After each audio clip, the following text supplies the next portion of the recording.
While browsing for a new video idea, I stumbled upon this website, and I have to say, the way they have used ASCII characters across the site really caught my attention. It's detailed, it feels seamless, and it looks really cool.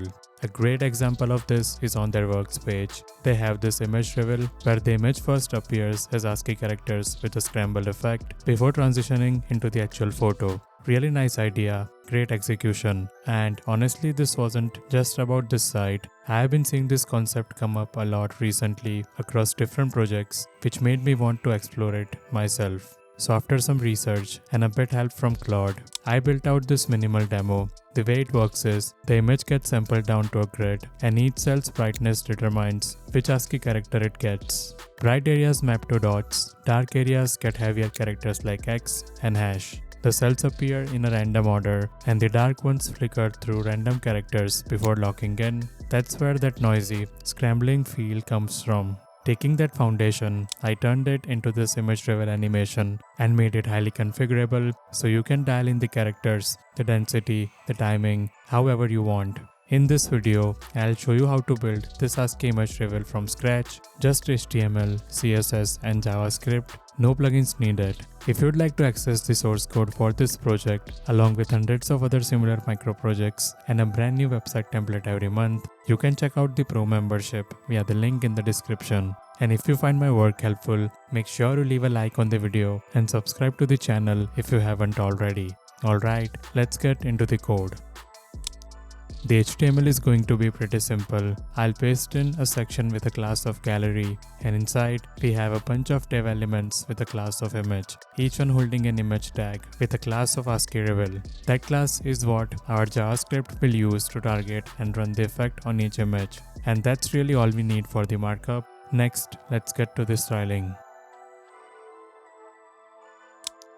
First of all, I'll add a basic reset and set the body to a dark background. Next, we have the gallery. This is where the layout lives. I'll give it a full viewport height, set it up as a grid with 8 columns and 4 rows, and add some padding and gap to space things out nicely. Then for the image class, I'll give it a portrait aspect ratio to keep all the images consistent and align self-center so it sits nicely within its grid cell. I'll also add overflow hidden just to make sure nothing spills outside the container. Now for the image and canvas inside, both will be absolutely positioned to fill the container completely. The image starts hidden because we don't want it visible just yet. The canvas is what will show first during the ASCII effect. We'll swap them once the effect is done. Next up is the grid placement. I'll give each image a specific column and row position to create that scattered editorial layout you saw earlier. Nothing complex here, just manually placing each item where we want it. Then we have the reveal state. When this class gets added to an image, the canvas hides and the actual image shows. That's the simple swap that happens at the very end of the effect. And finally, I'll add a quick media query for smaller screens. We'll drop down to a 2-column grid and let all the items flow naturally instead of using those fixed positions. Alright, now let's get into the JavaScript. Before we get into the JavaScript, just a quick note.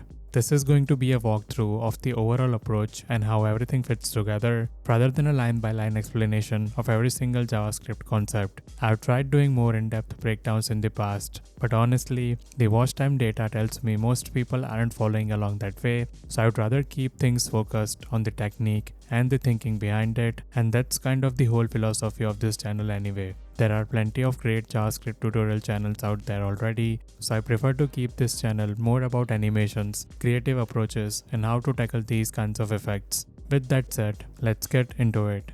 I'll start by defining all the configuration constants at the top. This is what makes the effect highly customizable.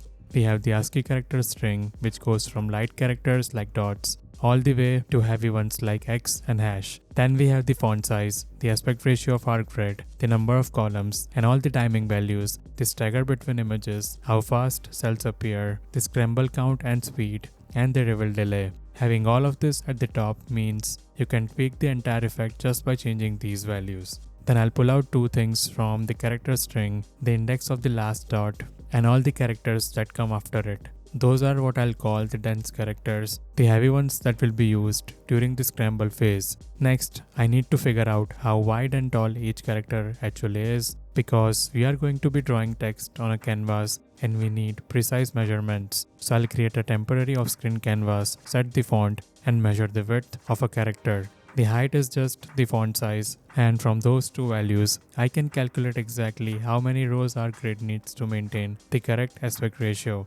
I'll grab all the images with the ASCII Reveal class and loop over them. For each image, I'll create a canvas element, calculate a stagger delay based on its index so the images don't all start at the same time, and then either kick off the effect right away if the image is already loaded, or wait for the load event. I'll also append the canvas directly into the image wrapper so it sits on top of the image. Then I'll set up the start effect function. This is the entry point for each image. It calls three things in order. First, it converts the image into an ASCII grid. Then it prepares the canvas and then it starts animating the cells. Clean and simple. Now the most important function, image to ASCII grid. This is where the actual image to ASCII conversion happens. First, I'll calculate the aspect ratio of the image and compare it to our target aspect ratio, and then crop the image to fit either from the sides or from the top and bottom so nothing gets stretched.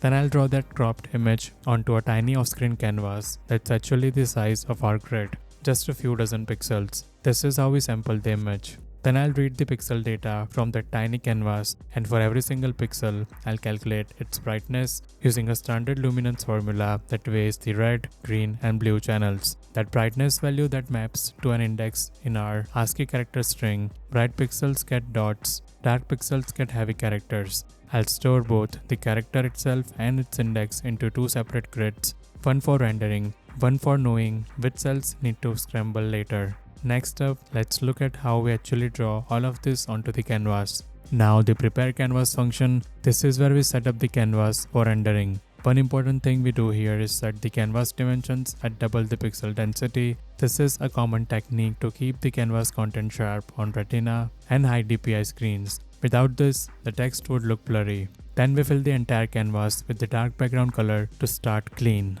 Then I'll write a small draw character helper. Every time we need to put a character on the canvas, we go through this function. It first clears that specific cell by painting over it with a dark background color and then draws the character on top. This is important because Canvas doesn't automatically clear previous content, so without that clear step, characters would overlap and look messy. Next, a shuffle array utility using Fisher-Yates algorithm, a classic and reliable way to randomly reorder an array in place. Next, we'll use this to randomize the order in which cells appear, so instead of revealing top to bottom like a scan, cells swap in from all over the place. Now the animate cells function, this is really the heart of the whole effect. First, I'll set up the canvas context, applying the DPR scale transform so everything draws at the right size and setting the font and text baseline so characters render consistently. Then I'll calculate the total number of cells, initialize a scramble state array with null for every cell. Null means the cell hasn't appeared yet, and set up a settled count variable to keep track how many cells have logged into their final character. Inside, I'll generate an array of all cell indices and shuffle it to get our randomized appearance order. Then I'll loop over that shuffled array and for each cell, fire a set timeout with a small incremental delay based on its position in the loop. This is what creates that wave of cells appearing one after another. Inside each timeout, I check whether the cell is a light or dark cell by comparing its brightness index against the dense character threshold.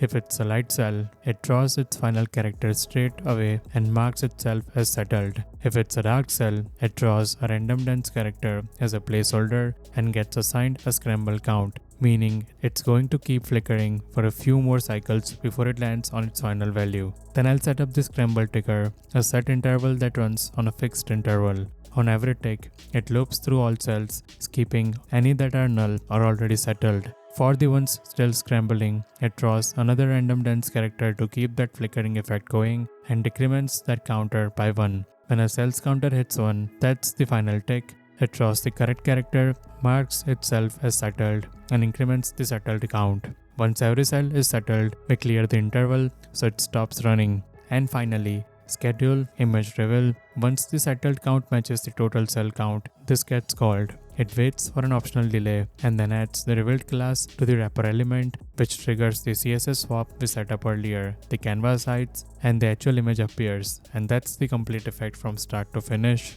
So that's how you build an ASCII image reveal completely from scratch. No libraries, no plugins, just vanilla HTML, CSS and JavaScript. Hope you found the video helpful. See you in the next one.